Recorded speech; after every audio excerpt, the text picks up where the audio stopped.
बेटा आपकी कॉफ़ी। ओ हेलो, बेटा किसे बोला? आपको। मुझे? मैं तुझे किस एंगल से पियोन की बेटी लगती हूँ जो तू मुझे बेटा बेटा कह रहा है? मैं मैम हूँ, मैम बोल। मैम मेरा वो मतलब नहीं था, मैं तो बस। बस क्या क्या नाटक लगा रखा है? 2-4 दिन से नोटिस कर रही हूँ कि तू कुछ ज्यादा ही हवा में उड़ रहा है। अपने पैरों को ना जमीन पे रख, अपनी औकात मत भूल, समझा? लेकिन मैम। बॉस ने तेरी तारीफ क्या कर दी? तू तो सबके सर पे चढ़ रहा है। हाँ, तू अपनी औकात मत भूल। तू ना 3rd क्लास पियोन है तो वही रह। मुझे ना तुझे उसी दिन ही टोक देना चाहिए था जब तूने मुझे पहली बार बेटा बोला था। मुझे लगता है ना कि तुझे नौकरी से बाहर निकालना ही पड़ेगा। नहीं मैम, मैं आपके आगे हाथ जोड़ता हूँ, मुझे नौकरी से मत निकलवाओ। मेरे छोटे छोटे बच्चे, मेरे बच्चों की रोजी रोटी का सवाल है मैम, मुझे माफ़ कर दो, आगे से ऐसी गलती नहीं होगी। अब आई ना तुझे मेरी बात समझ में? आगे से दोबारा ऐसा होना नहीं चाहिए। अब जा मेरे घर, क्योंकि मेरे घर पे काम वाली बाई नहीं आई है, तो सारा काम तुझे करना होगा। जी मैम। हे, कॉन्ग्रेचुलेशंस आनंद, आखिरकार हमारी कंपनी को इतनी बड़ी डील मिल गई। अब हमारी कंपनी का और भी बड़ा नाम हो जाएगा। क्या कहा तुमने, दोबारा कहना। कॉन्ग्रेचुलेशंस। नहीं, इसके बाद क्या कहा तुमने? आनंद। तुम अभी अपने घर में हो या ऑफिस में हो?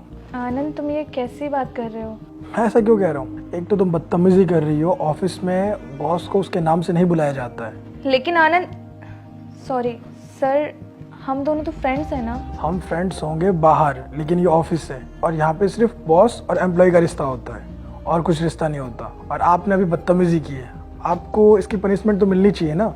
लेकिन सर मुझे कुछ समझ नहीं आ रहा है, मैंने आपसे बदतमीजी कब की और आप मुझसे इस तरह से कैसे बात कर रहे हैं? तुम्हें समझ नहीं आ रहा मैं ऐसी बातें क्यों कर रहा हूँ? रुको समझाता हूँ। राजू काका। जी सर, आपने मुझे बुलाया? हाँ, मैंने बुलाया आपको।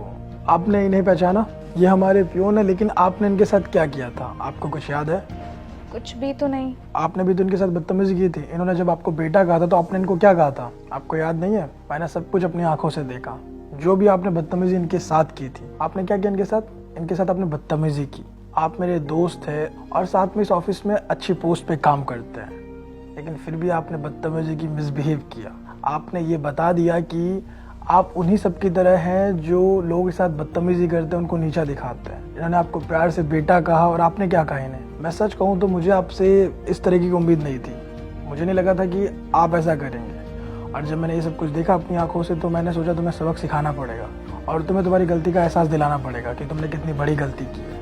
सर मुझे माफ़ कर दीजिए, बहुत बड़ी गलती हो गई मुझसे। मैम मैं कौन होता हूँ आपको माफ़ करने वाला? लेकिन मैं आपसे एक बात कहना चाहता हूँ, भले ही हम छोटी मोटी नौकरी करते हैं, इसका मतलब ये नहीं है कि हमारा आत्मसम्मान नहीं है। लेकिन जब आप जैसे लोग हमारे साथ ऐसा व्यवहार करते हैं तो हमें भी ठेस पहुँचती है। इसलिए कभी भी किसी के साथ ऐसा व्यवहार न करें जैसा आपने मेरे साथ किया। बस मेरी यही विनती है आपसे। इसके लिए तुम्हें यही सज़ा मिलेगी कि तुम हमारी कंपनी में और ज़्यादा काम नहीं कर सकती हो, तुम ऐसे जा सकती हो। सर देखिए, मैंने कहा ना एक बार, आपने इनकी बात सुनी थी? इन्होंने भी तो आपको बहुत कुछ कहा था, आपने नहीं सुनी ना। अब आप खुद से जाएंगे कि आपको धक्के देके मैं बाहर निकालूं? चलिए गेट आउट। और हाँ, दोबारा ऐसी गलती नहीं होनी चाहिए, वरना इस बार तो मैं वार्निंग दे रहा हूँ, अगली बार जेल में डलवा दूंगा। चलो निकलो। और सर इनकी तरफ से मैं आपसे माफ़ी चाहता हूँ, इन्होंने आपके साथ बहुत मिसबिहेव किया, उसके लिए प्लीज़ माफ़ कर दीजिए। सर आप माफ़ी मत मांगिए, ये तो आपका बड़प्पन है। चलिए आप अपना ध्यान रखिए, ठीक है सर? और अपना काम ईमानदारी से कीजिए। जी सर।